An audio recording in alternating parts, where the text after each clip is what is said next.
नमस्कार विद्यार्थी मित्रांनो. स्वागत आहे आपलं पुन्हा एकदा एम-पी-एस-सी लायब्ररी या आपल्या यूट्यूब चॅनलमध्ये. आज आहे 16 फेब्रुवारी 2026. सुरू करूयात आजच्या चालू घडामोडी. आज आपण पाहणार आहोत भारतामध्ये नुकतीच पहिली ब्रिक्स शेर्पा बैठक ही पार पडलेली आहे. या संदर्भात माहिती. तसेच नुकताच भारताने T20 विश्वचषकामध्ये पाकिस्तानवर दमदार विजय मिळवलेला आहे. या संदर्भात देखील आपण आज माहिती पाहणार आहोत. तसेच नुकतेच ब्रह्मपुत्रा नदीवर एका पुलाचे उद्घाटन करण्यात आलेले आहे. या संदर्भात देखील आपण आज माहिती पाहणार आहोत. त्यामुळे या संपूर्ण महत्त्वपूर्ण चालू घडामोडी व्यवस्थितपणे समजून घेण्यासाठी व्हिडिओ शेवटपर्यंत अवश्य पहा. सुरू करूया कालच्या एका प्रश्नाने. काल व्हिडिओच्या शेवटी मी तुम्हाला एक प्रश्न विचारलेला होता. दार्जिलिंग हिमालयन रेल्वे कोणत्या दर्जाने ओळखले जाते? तर या प्रश्नाचे योग्य उत्तर आहे पर्याय क्रमांक 4 जागतिक वारसा स्थळ. आता आपण आजच्या दिनविशेषकडे वळूया. आज आहे 16 फेब्रुवारी.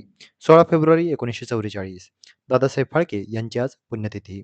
त्यांचे मूळ नाव होते धोंडीराज गोविंद फाळके. ते भारतीय चित्रपट सृष्टीचे जनक म्हणून ओळखले जातात. कारण पहिला भारतीय चित्रपट त्यांनी राजा हरिश्चंद्र 1913 या साली तयार केलेला होता. 16 फेब्रुवारी 2016 दीनदयाळ अंत्योदय योजना म्हणजे DAY या योजनेचा शुभारंभ आजच्या दिवशी करण्यात आलेला होता. ही कोणतीही नवीन योजना नव्हती, परंतु ॲक्चुअली ज्या जुन्या योजना होत्या NRLM आणि NULM यांनाच नवीन नावाने आता ओळखले जाणार होते. 16 फेब्रुवारी 2016 ही तारीख लक्षात ठेवा. 16 फेब्रुवारी 1814 स्वातंत्र्यवीर सेनापती तात्या टोपे यांचा आज जन्मदिवस. तसेच 16 फेब्रुवारी 1745 मराठा साम्राज्यातील चौथा पेशवा थोरले माधवराव पेशवे यांचा देखील आज जन्मदिवस. तर विद्यार्थी मित्रांनो, हे होते आजचे दिनविशेष. आता आपण आजच्या चालू घडामोडींना सविस्तरपणे जाणून घ्यायला सुरुवात करूया. प्रश्न क्रमांक पहिला. T20 विश्वचषकामध्ये पाकिस्तान विरुद्ध 50 पेक्षा अधिक धावा करणारा चौथा भारतीय फलंदाज कोण ठरलेला आहे?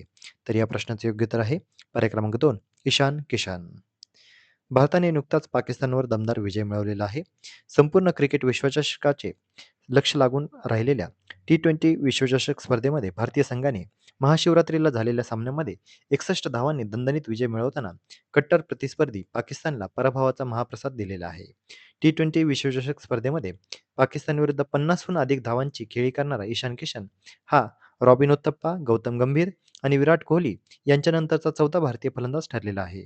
कोहलीने असा पराक्रम 4 वेळा केलेला आहे.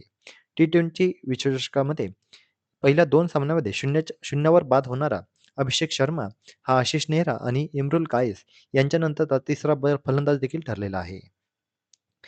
या सामन्यामध्ये भारताचा पाकिस्तानविरुद्ध जो काही दमदार विजय मिळवलेला आहे, या सामन्यामध्ये सामनावीरचा पुरस्कार मिळालेला आहे ईशान किशन याला. त्याने 40 चेंडूमध्ये 77 धावा केलेल्या होत्या. पाकिस्तानविरुद्धच्या या सामन्यातही भारताचा कर्णधार सूर्यकुमार यादव याने नो हँडशेक पॉलिसी कायम ठेवली. त्याने पाकचा कर्णधार सलमान नागा याच्याशी हात मिळवण्यास नकार दिला. पुढचा प्रश्न. भारताने ब्रिक्स अध्यक्षपद कितव्यांदा भूषवलेले आहे? तर या प्रश्नाचे योग्य उत्तर आहे पर्याय क्रमांक 3 चौथ्यांदा. भारतात पहिलीच ब्रिक्स शेर्पा बैठक आता पार पडत आहे. याची तारीख आहे 9 ते 11 फेब्रुवारी 2026. ठिकाण आहे नवी दिल्ली. याचा अध्यक्षता भारताकडे आहे. ब्रिक्सचे शेर्पा आहेत सुधाकर दलेला, जे आर्थिक संबंधाचे सचिव देखील आहेत. तसेच सुस शेर्पा आहेत शंभू एस कुमार. या पहिल्या ब्रिक्स शेर्पा बैठकीमध्ये 10 सदस्य देश सामील झालेले आहेत. 10 सदस्य देश कोणते आहेत? ब्राझील, रशिया, भारत, चीन, दक्षिण आफ्रिका हे फाउंडर मेंबर, तर इजिप्त, इथिओपिया, इराण, UAE आणि इंडोनेशिया. भागीदार देश आहे बेलारूस, जो पहिल्यांदाच सहभागी होत आहे. तसेच 10 नवीन भागीदार देखील आहेत. Bolivia, Kazakhstan, Cuba, Nigeria, Malaysia, Thailand, Vietnam, Uganda आणि उझबेकिस्तान. 2026 ची ब्रिक्सची थीम आहे लवचिकता, नवोन्मेष, सहकार्य आणि शाश्वततेसाठी उभारणी करणे. ब्रिक्सचा थोडक्यात इतिहास जाणून घेऊया. 2001 मध्ये जिम ओ नील यांनी ब्रिक ही संज्ञा दिलेली होती. 2009 मध्ये पहिली शिखर परिषद रशिया या ठिकाणी पार पडली. 2010 मध्ये दक्षिण आफ्रिका हा ब्रिक्स या गटामध्ये सहभागी झाला. 2024 मध्ये 4 नवीन सदस्य देश यामध्ये सामील झाले.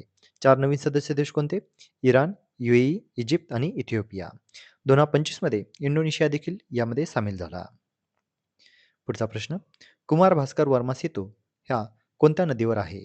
तर यासाठीचे पर्याय आहेत पर्याय क्रमांक 1 गंगा, पर्याय क्रमांक 2 ब्रह्मपुत्रा, पर्याय क्रमांक 3 गोदावरी की पर्याय क्रमांक 4 नर्मदा.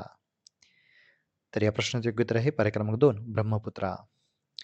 ब्रह्मपुत्रा नदीवरील नुकतेच एका पुलाचे उद्घाटन करण्यात आलेले आहे आणि या पुलावर पंतप्रधान मोदींचे विमान आपत्कालीन धावपट्टीवर प्रथमच उतरलेले आहे. याचा उद्देश होता लष्करी आपत्कालीन वापरासाठी याची चाचपणी करणे.